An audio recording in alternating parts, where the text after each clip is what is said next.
Knowing how to use a multimeter to troubleshoot electrical issues will save you a lot of time and frustration. In this video, I'm going to show you how this Klein CL800 digital multimeter works. We're going to start off with going over the features of the multimeter so you know how all the basic functions work. Our multimeter leads plug into the bottom. Black goes with black and red goes with red. This will be the screen where things will display when we're testing. And up here is a dial to select the different features.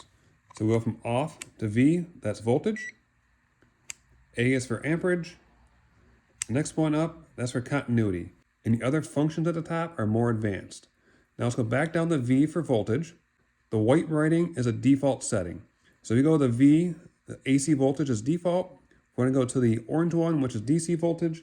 Hit the select button, or the orange button. Whenever we turn the dial, it goes back to the default setting. Now we're on AC for amperage. When I go to DC amperage, push the orange select button again. Now you want to have your screen zeroed out before you start. That way you know exactly what you're testing. So push and hold that select button. Now you're zeroed out and ready to test. Now I'm going to show you how to use a multimeter to test AC voltage. So on this meter, there's a little probe holder in the top. That way you don't have to have three hands to test things. I'll take the dial, turn it on to V for voltage, and it's on the white writing, which is default for AC voltage. Now on the screen, you'll see a little bit of voltage that's floating. That's always going to happen on AC voltage. To get rid of that, we can move the decimal point over by changing the range. Now we have 0.0 volts. For how a multimeter works, it measures the difference between one lead and the other. So depending on where we put our leads is what's going to show on the screen. Now on this breaker panel box, how this is set up, our ground and neutral bars are the same, right and left. In the center, where our breakers are, this is where our voltage is at. So if we take the multimeter, put it onto the neutral bar, put the other one onto the circuit breaker, you'll see 123 volts. If you go to the other side of the circuit breaker, you will see 121 volts. Now if I put the multimeter onto the circuit breaker, on both ends of it, there's two different hot legs here. Now you're at 244 volts. Now let's test for DC voltage using the multimeter. So on DC voltage, it matters in your red and your black lead. So one's for positive, one's for negative. And you'll see that on the screen and I'll show you the difference. Now we're currently on V for voltage, we're on AC voltage. To go to the second function for DC, hit the orange select button. Now you'll see your screen switch, we're at DC voltage, and we're at 0.0. If we go up to this battery, now we have negative and positive in the battery. If we touch the red to positive and the black to negative,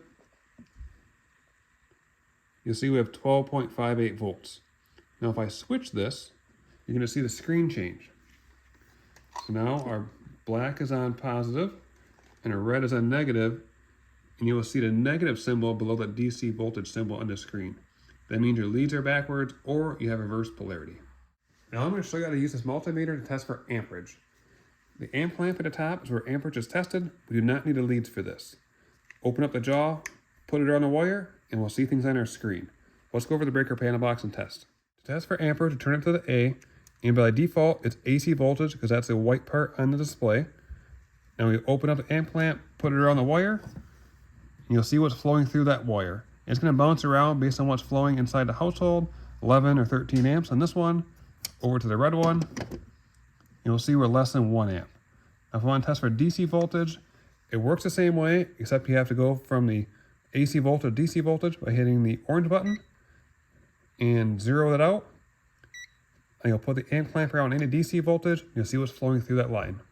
Now those are the two most common features you'll use testing with a multimeter for basic steps, but there's a lot more you can do with it.